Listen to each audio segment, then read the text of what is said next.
Checking my phone, I noticed there were 13 missed calls, all from my mother-in-law. Not again. Just as this thought crossed my mind, my phone vibrated again. "Hello," I answered, and my mother-in-law shouted loudly, "Brittany, where is this month's $33,000 support money?" "What I'm talking about. The $3,000 for this month hasn't been transferred yet." Her voice dripped with anger, never considering our situation. My patience reached its limit. She never reflected on her words or actions, even in this state. It was time for the last resort. I told my mother-in-law on the other end of the phone, "Your son has passed away, so I can no longer provide support. I am Brittany Wagner, a 32-year-old part-time housewife working at a major financial company. I married about 2 years ago, meeting my husband Justin through a shared hobby. His kindness and wonderful smile captivated me, and after a year of dating, we got engaged. We believed we couldn't find better partners than each other. Everything went smoothly until we faced a problem: my mother-in-law. My father-in-law had passed away years ago, and with no siblings, the only family left was my mother-in-law. Trouble started when we visited her to announce our engagement. As I greeted her, Sandra, my mother-in-law, showed her displeasure. "Are you Justin's fiancé?" "Yes, I am. My name is Brittany Wagner." "Nice to meet you." You seem rather plain. I wonder what Justin sees in you." It's curious. I couldn't tell if she was serious or joking. Shocked, I heard such words from the mother of the man I loved. Seeing my distress, Justin looked displeased with his mother. "Wait, Mom, why would you say something like that all of a sudden? Why can you so casually say such awful things about the person I brought? It's different. I just want to choose the right woman for you. I brought her here because I decided to marry her. It's not up to you to comment on my choice, Destin. You don't have to be so cold. I'm just thinking about what's best for you." The argument between mother and son unfolded, creating a tense atmosphere. As it was my first meeting with my mother-in-law, I couldn't intervene. The uncomfortable air lingered even after the argument, but ultimately, we conveyed our intention to marry. As we left, Sandra spoke to Justin in a somewhat disgruntled tone. "Hey, Justin, you'll keep that promise even after we get married, right?" "Huh? What promise?" "You know about the promise of financial support." "Ah, that. I will continue to do it as always. Please don't bring this up in front of Brittany." The atmosphere between my husband and his mother had been tense for a while, making the air feel heavy. On the way back in the car, I asked Justin about something that had been on my mind. "Hey, Justin, about what you and your mother were discussing when we were leaving." "Ah, yeah. I suppose I should discuss something with you. I heard about financial support, and since my dad passed away, I've been sending money to my mom every month." "How much are you sending?" $2,000 each month." "What? $2,000? I raised my voice unconsciously, shocked by the amount. Justin sighed deeply and began to speak slowly. "Actually, my mom is in debt." "Debt?" "Yeah, she got into debt from gambling in the past. She's been paying it off and living on that, but her legs aren't in good shape anymore. So she spends more time at home now, and she still needs money to live, right?" "Well, yes, but I still think $2,000 is too much." "I know, but if I even slightly reduce the amount, she keeps calling me persistently." "Well, a parent is still a parent, you know. I worry about her since we can't live together." "I see. Justin is incredibly caring towards his mother, but it can't be helped. Since his father passed away, his mother is the only family he has left. No matter what her character is like, she's still an important mother to Justin. At that time, all I could think was what a kind person my husband was. Then, one day, 2 months after we got married, during my lunch break, I received a call on my smartphone. It was from my mother-in-law.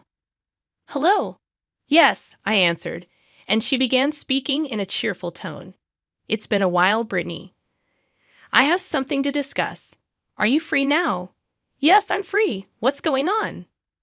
"Well, I was thinking maybe you could also start sending me some financial support." I was speechless at her unexpected request, But my mother-in-law continued happily. You mentioned you work at a financial company, right? So you must have a good salary. No, that's not the case. Are you trying to lie to me because you don't want to give me money? That's not what I'm saying. Then why not? But mother, Justin is still sending you money every month, isn't he? Yes, he is. She didn't seem to appreciate the support she was already receiving. I spoke up firmly. Please listen calmly, mother-in-law. Continuing to send as much as $2,000 a month is a really big deal, you know? And yet, you still want more. I can't understand that. Oh, is that so? You say that. But if you could just contribute the remaining $1,000, Justin wouldn't be burdened. What do you mean by that? I have Justin as a co-signer on my debt, which means if I default on my payments, the creditors will come after him. Do you understand what I'm saying? What? But wasn't the $2,000 Justin sends used for paying off the debt? Well, the thing is, it's not enough. I haven't told Justin yet, but the debt is quite substantial. It seemed from the way my mother-in-law spoke that this was a truth unknown to my husband. If we were to have children in the future, it would inevitably mean more expenses. On top of that, paying off my mother-in-law's debt wouldn't be easy. However, if her repayments fell behind by the time the debt transferred to Justin, the interest would likely have ballooned significantly. It was easy to foresee that refusing to help now would ultimately burden my husband. Realizing that, the best course might be to ensure she pays off her debt completely. I hesitantly conveyed to my mother-in-law, "I understood. I'll contribute to the support as well." Really, Brittany? You're amazing. I knew you would say that. Combined with Justin's, it'll be $3,000 a month. This will be used to properly pay off the debt, right? Of course. I plan to pay off the entire amount in about a year. Please promise to pay it off without any delay. Okay, I understand. It's a promise. So I'll be expecting the support starting from this month, my mother-in-law said, unilaterally ending the call. The stress piled onto my exhausted body, and I felt increasingly depressed. $1,000 every month.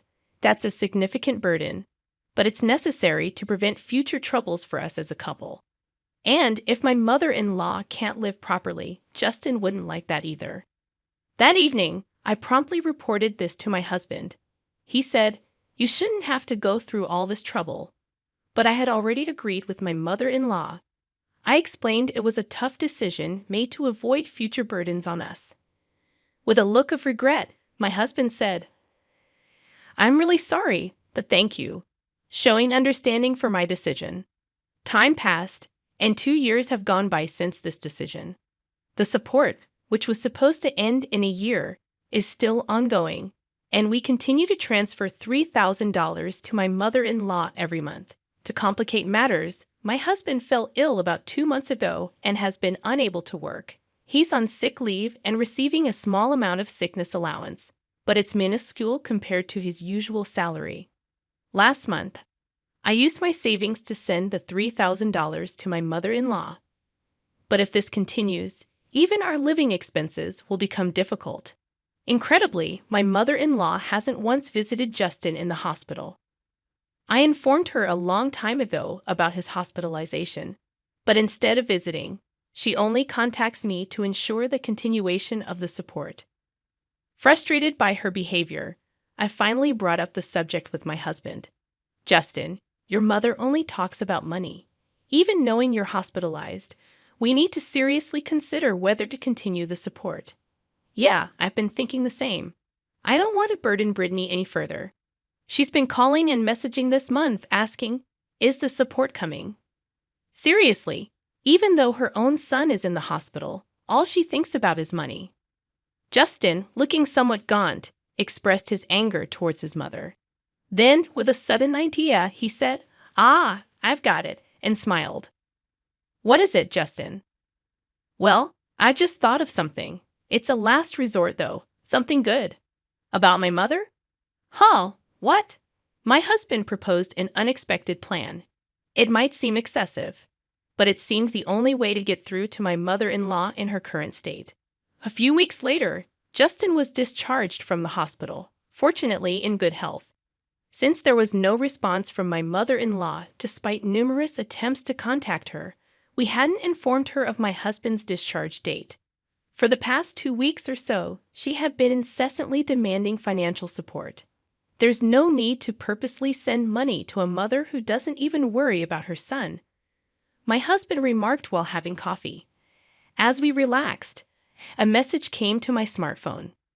On closer inspection, there were 13 missed calls from my mother-in-law. Not again. As my phone vibrated again, it was another call from my mother-in-law.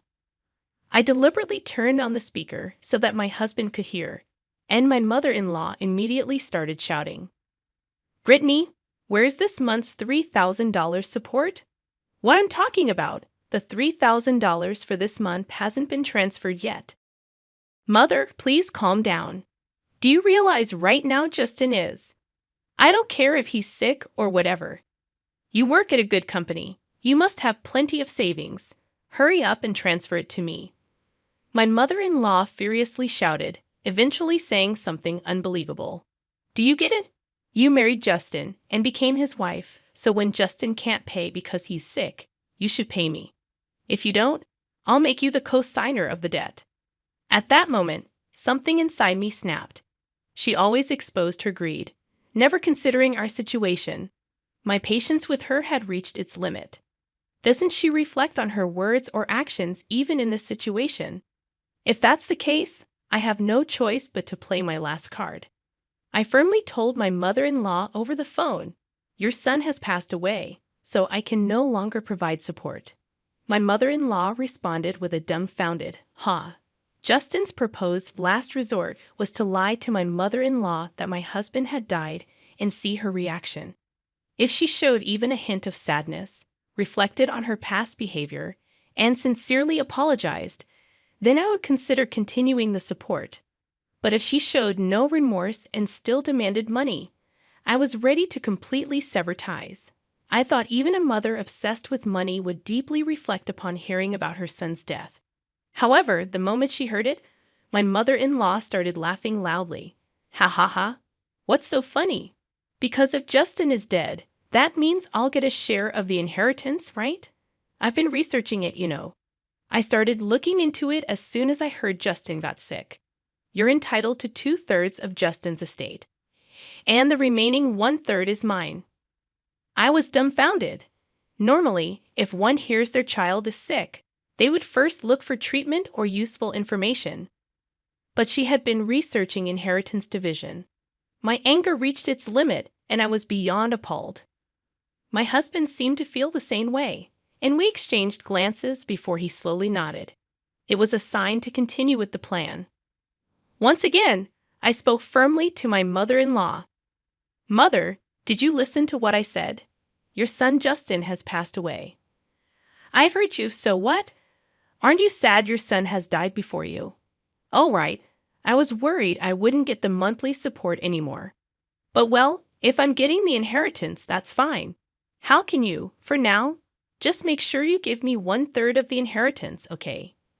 If you try to run off with it all by yourself, I'll never forgive you." The call ended abruptly, and the dial tone echoed in my ears. Casually glancing at my husband, I saw his face turn red with anger, his body shaking. "Justin, calm down. Are you okay?" As I casually asked my husband, he looked me straight in the eyes and said, "I've decided I should cut ties with such a person. She will surely come here demanding money eventually, so let's wait until then." "Yeah, you're right, Justin. Are you really okay with this, cutting ties with your mother like this?" "Yeah, I am. After hearing what she said on the phone, I have no regrets. Someone who can say such things without batting an eye is not a parent." His eyes were filled with hatred, turning red. I felt the same way. A person who thinks only about money, even over her son's life, is not family. A few days later, as expected, my mother-in-law showed up at our house. I managed the situation for the time being and asked Justin to hide in the next room. Then, my mother-in-law approached me with a fierce look and pressed me aggressively. "Brittany, hand over Justin's inheritance right now. Huh, that topic again? Don't you have anything else to say? Justin's dead, isn't he? What's the point of saying anything now? It's meaningless. You have the nerve to say that when you didn't even visit him in the hospital. Can you even call yourself his parent? You're so noisy. Just give me the inheritance right now. I'll call a lawyer if I have to. At that moment, I realized that talking to her was just a waste of time. Just then, my husband emerged from the next room. Seeing him, my mother-in-law let out a loud gasp as if she'd seen a ghost. Justin, why? You're supposed to be dead. Mom, long time no see. Sorry, but the story about me being dead was a lie. A lie, you say? Why would you say such a disrespectful thing? To expose your true nature and confirm it for myself.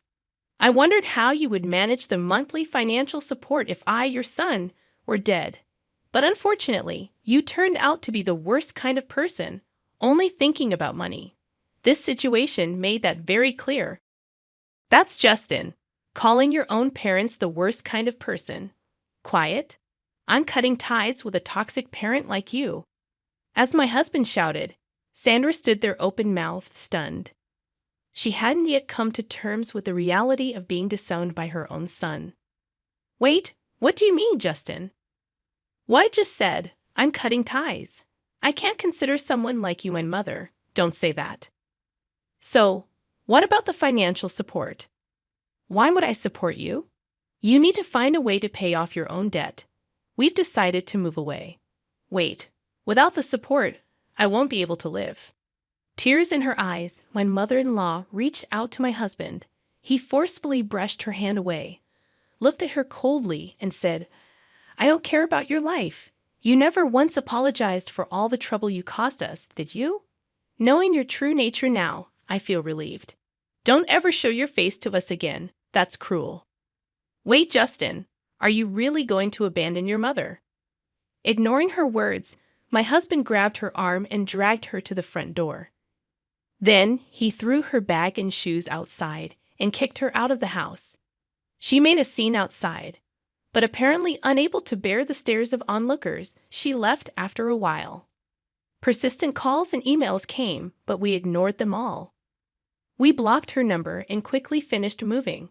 The co-signing of the debt turned out to be something Sandra had fabricated, so the guarantee contract was void, and Justin no longer had any responsibility as a guarantor. Having lost all support from us, my mother-in-law was apparently living a miserable life. It was no surprise since she had used almost all the money we sent for gambling. The remaining debt was substantial, and she spent her days being chased by debt collectors. Working from morning till night, she couldn't gamble anymore. It's unlikely that she will pay off all her debt anytime soon. From now on, she will have to work until her body can no longer move. It's all her own doing. Meanwhile, we are living fulfilling days in our new home. Justin's condition stabilized, and he was able to return to work after recovering. And now there's a new life growing inside me. Next year, our family will grow by one, and we will start a new life. In the future, we want to spend peaceful and happy days as a family of 3. Why does this unattractive girl still reside in her parents' house? It's quite bothersome. Could you kindly vacate the premises immediately? You clearly don't belong here. Pack your things and return to your parents' house. About a month after my husband passed away, I found myself living with and caring for my mother-in-law. These harsh words were directed at me by 2 individuals.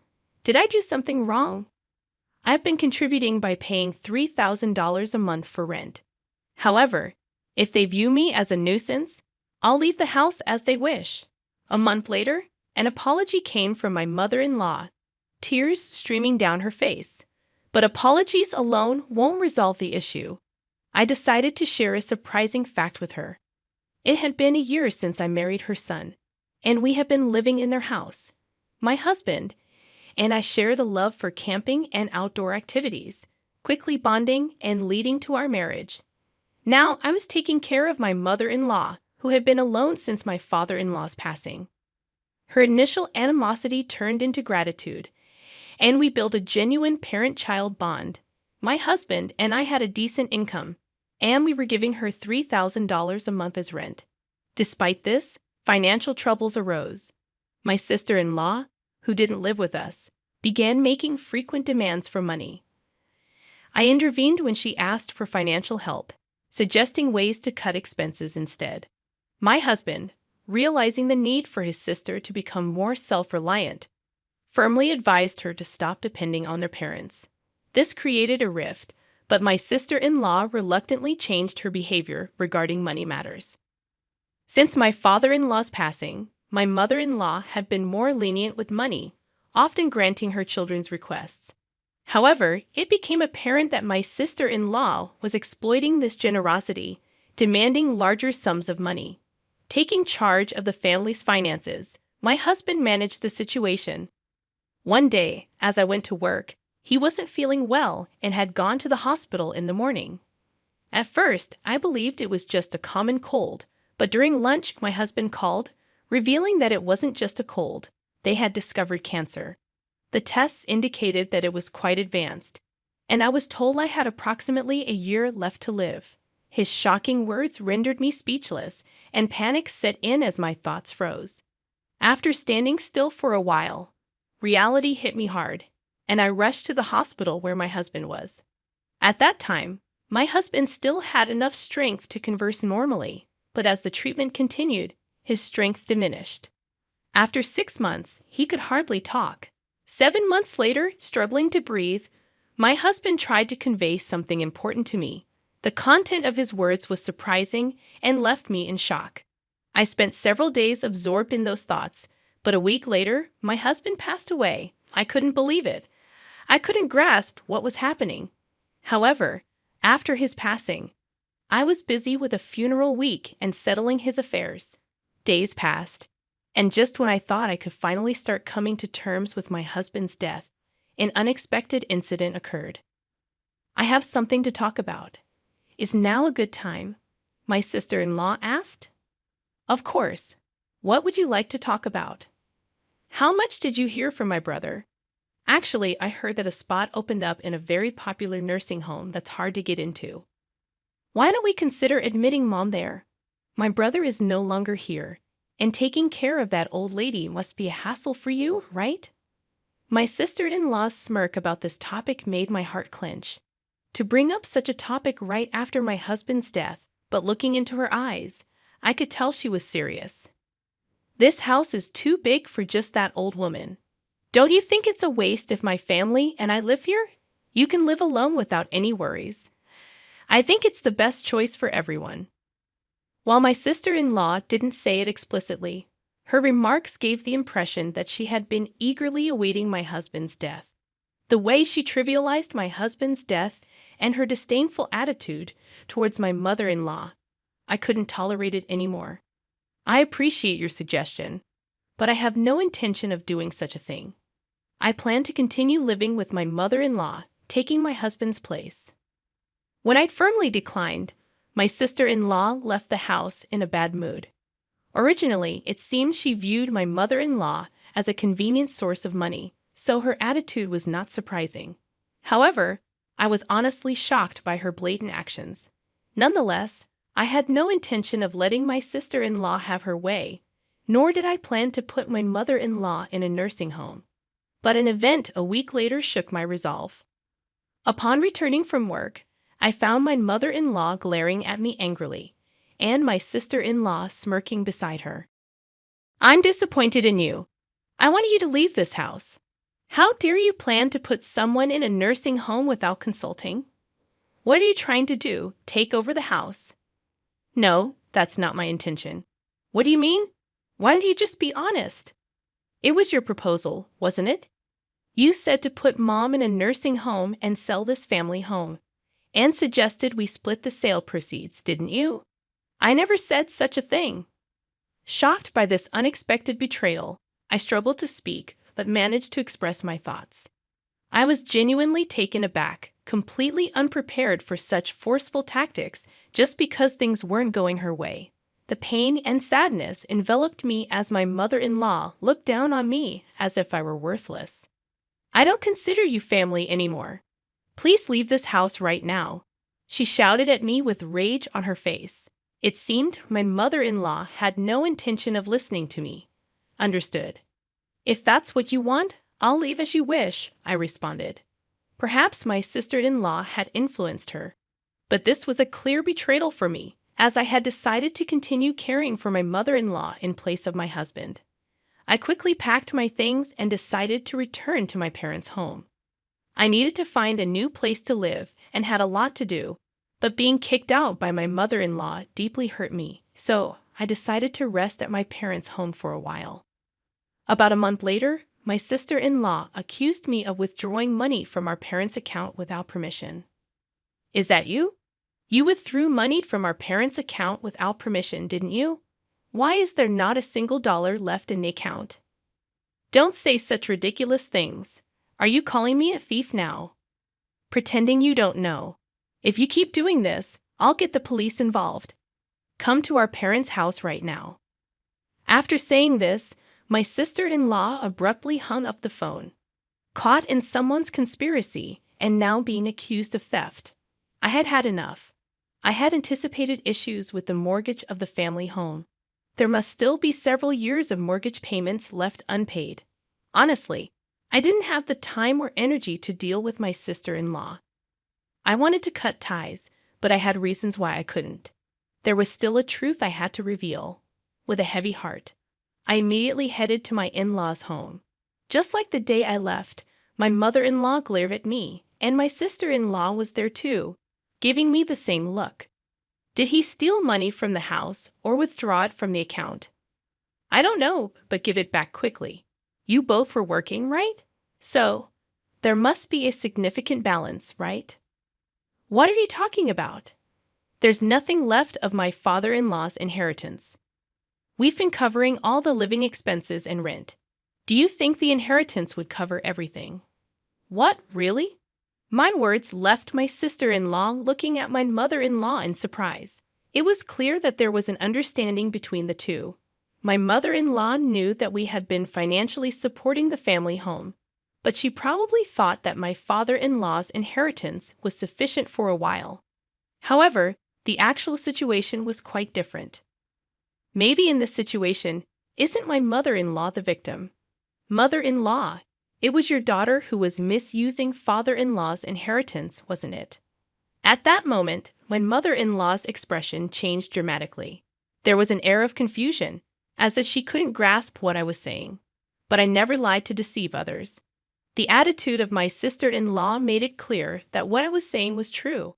Her expression changed the moment the inheritance was mentioned, even though she had been glaring at me sharply before. I've seen through the schemes you've been plotting and the misdeeds you've been committing. Actually, my husband revealed to me that since we started living together, he took over managing the household finances. He noticed a significant decrease in the inheritance supposed to be received by my mother-in-law, and he found it abnormal. Moreover, my sister-in-law's frequent and unusual financial requests seemed suspicious to him, so he confronted her. It turned out she had withdrawn cash from the inheritance without any permission. She was actually stealing. Wait, is that true? My sister-in-law stammered in confusion the moment I revealed the truth. My mother-in-law's anger immediately turned towards her.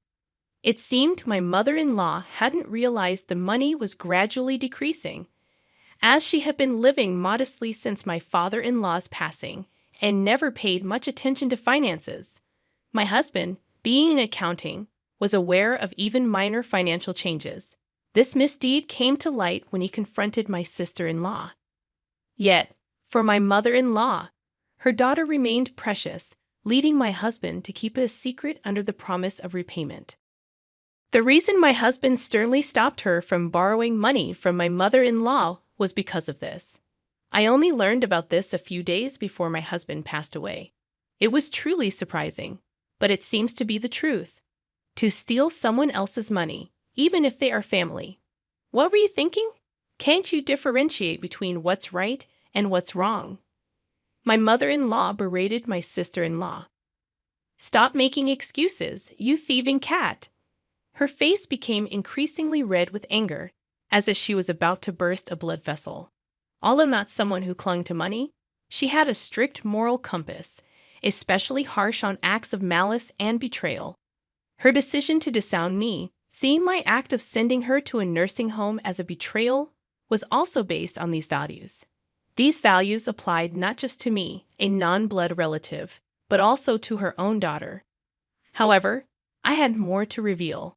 Also, the large amount of money you got by betraying your family was used for gambling, right?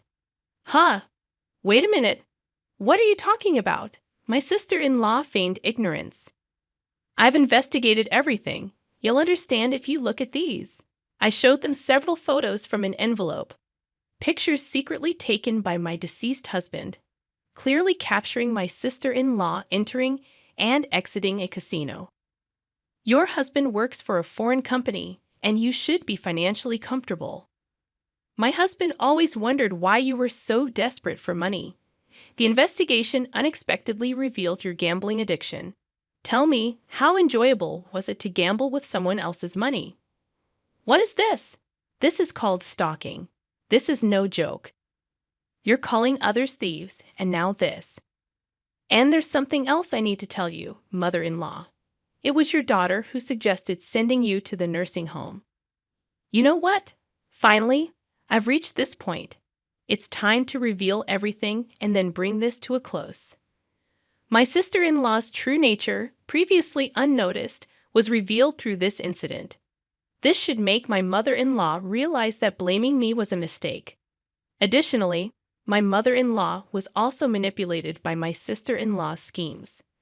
With the truth out, she should understand my position. I'm not sure if this will be conclusive evidence, but I want you to see this, I said, presenting my mother-in-law with the text messages between me and my sister-in-law. The history showed my sister-in-law sending me numerous links and nursing home suggestions, serving as evidence of her scheming. Were you really planning to abandon your own mother? That's not it. It's all a misunderstanding. Please just listen to my side of the story. My sister-in-law pleaded. It seems you plan to kick my mother-in-law out and live here with your family, right? This house isn't that old. It's still perfectly livable. Who was it that was thinking only of themselves, trying to take everything? Can you think about it calmly for a moment? As I spoke, my mother-in-law seemed to grasp the situation. She then looked at me sadly, as if she knew what she did was wrong, and turned her angry voice towards my sister-in-law. How selfish can you be to repay kindness with betrayal after all this time thinking of you as family? How do you see me? Don't mock me. Wait, just listen. There's a huge reason for this. At that moment, a loud noise echoed from the hallway, and footsteps followed as my sister-in-law's husband entered the room. Sorry I'm late. Got caught in traffic. It's okay. Oh, mother-in-law, I hadn't told you yet, but I asked him to come. I left the house key open so he could enter any time. Surprised by the sudden appearance of my sister-in-law's husband, both were taken aback. I explained the situation, and they quickly understood this issue wasn't just between me and my mother-in-law. It also affected my sister-in-law's husband. My sister-in-law's husband could easily access his salary and savings, raising further suspicions as she had been embezzling my mother-in-law's money. I had spoken to him in advance and arranged for him to hear the conversation via phone. I've been listening from the start. Enough with the excuses. Just admit your mistakes already. That's despicable. But what you've done is a serious crime. I was shocked when I checked the bank account earlier. It was a big mistake to let you manage our finances. The atmosphere froze in an eerie silence due to the incredible anger of my sister-in-law's husband. Having said all I wanted to say, I decided not to intervene further and just silently watched my sister-in-law's husband lecture her. His reprimands were so intense that it made me tremble just watching, but I didn't feel bad for her at all. I only thought about ensuring she repays the money, and that she shouldn't assume this would be the end of it. The lecturing continued for a while, and eventually, she knelt down to apologize to both me and my mother-in-law before leaving. According to my sister-in-law's husband, He had left the management of their household finances entirely to her, thinking they were saving and increasing their savings by cutting back on expenses. However, it turned out she was gambling away all the money saved. As her gambling intensified, she eventually incurred debts on her credit cards and began stealing money from my mother-in-law to pay it off. The total amount she owes from various sources is now more than what she has stolen from her husband and mother-in-law. Her husband, upon learning about this, decided to divorce her but plans to make her work to repay the full amount for the money she stole and the child support she misused. Until then, he had no intention of divorcing her and was constantly monitoring her behavior, hoping for her to change herself. It seems tough days are ahead for my sister-in-law. Later, my mother-in-law apologized to me for the misunderstanding, and we still meet for tea about once a month. Now that my husband has passed away, I want to maintain a good relationship with her, the mother who gave birth to him, and support her to the end.